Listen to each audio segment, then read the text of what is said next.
سلطان محمود غزنوی علیہ رحمہ ایک مرتبہ سارے گورنر، وزیر اور مشیروں نے بلایا۔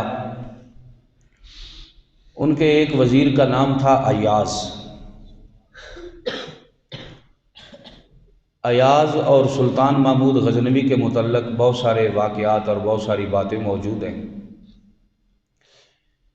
ایک مرتبہ جتنے بھی وزراء اور مشیر اور گورنر تھے، ایک میٹنگ اور اجتماع میں انہوں نے کہا کہ اے سلطان، اس بات کی سمجھ نہیں آتی کہ ایاز جو ہے آپ سب سے زیادہ اس سے محبت اور پیار کرتے ہیں۔ فرمایا اس کی کچھ خصوصیات ایسی ہیں جو تم میں نہیں۔ وہ کہنے لگے کہ وہ کون سی اس کی خصوصیات ہیں؟ فرمایا وہ عقل مند اتنا ہے، ذہین اتنا ہے اور دور اندیش اتنا ہے، بصارت کے ساتھ ساتھ اس کی بصیرت بھی اتنا کام کرتی ہے کہ جتنی تمہاری بصیرت یا بصارت کام نہیں کرتی۔ وہ کہنے لگا جناب یہ کیسے ممکن ہے؟ فرمایا اچھا چلو اگر اس کی ذہانت کا امتحان لینا ہے تو آج دیکھ لینا۔ کہا ٹھیک ہے جی۔ دربار لگا، بادشاہ اپنے تخت پہ بیٹھا، وزراء اور مشیر باقی جو تھے ان کی جہاں جہاں کرسیاں لگی ہوئی تھیں وہ اپنی اپنی نشستوں پہ بیٹھے۔ تو سلطان محمود غزنوی نے پہلے ہی کہہ دیا کہ ایاز کی جو کرسی ہے اس کے چاروں پاؤں کے نیچے ایک ایک کاغذ رکھ دینا۔ کہا ٹھیک ہے۔ جب ایاز رحمۃ اللہ علیہ تشریف لائے، وہ اپنی نشست پہ بیٹھے تو بیٹھتے ہی سب سے پہلے انہوں نے بادشاہ سلامت کو مخاطب کیا۔ کہا بادشاہ سلامت، فرش پکا ہے، سمجھ نہیں آتی، آج مجھے ایسے لگتا ہے کہ یا ایک کاغذ کے برابر آسمان نیچے ہو گیا ہے یا ایک کاغذ کے برابر زمین اوپر ہو گئی ہے۔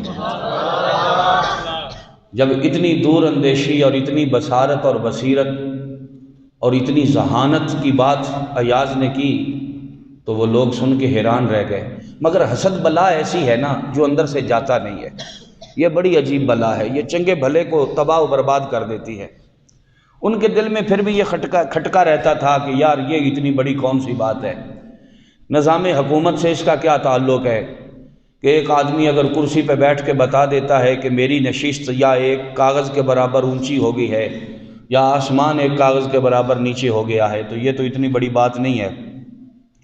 باقی اور بھی تو بہت سارے معاملات ہیں، ہم ملک کے بڑے وفادار ہیں، ہم حکومت کے بڑے وفادار ہیں،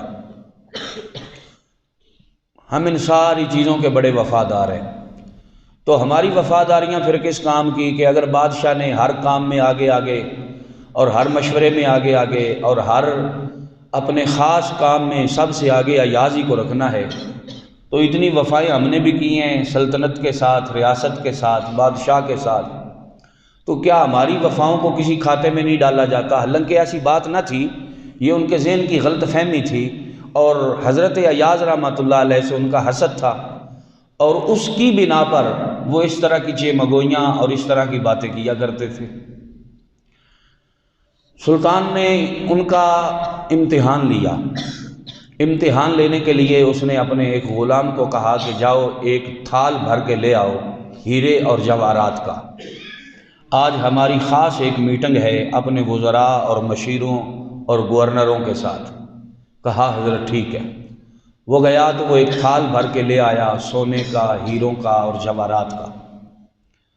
تو سلطان نے جب اپنے کمرے میں بلایا سب کو، تو بلانے کے بعد وہ تھال جو تھا اس نے یوں زمین پر انڈیل دیا اور بکھیر دیا، اور بکھیرنے کے بعد کہا بھئی آج میں بڑا خوش ہوں تمہاری کارکردگی سے، تمہارے کام سے، آج جس کو جتنے ہیرے چاہیے وہ چن، جو جتنے چن لے گا وہ سارے اسی کے ہوں گے۔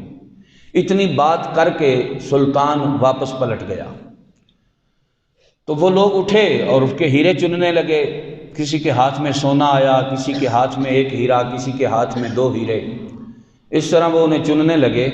تو سلطان جب تھوڑا آگے چلا تو اسے کسی کی قدموں کی آہٹ محسوس ہوئی۔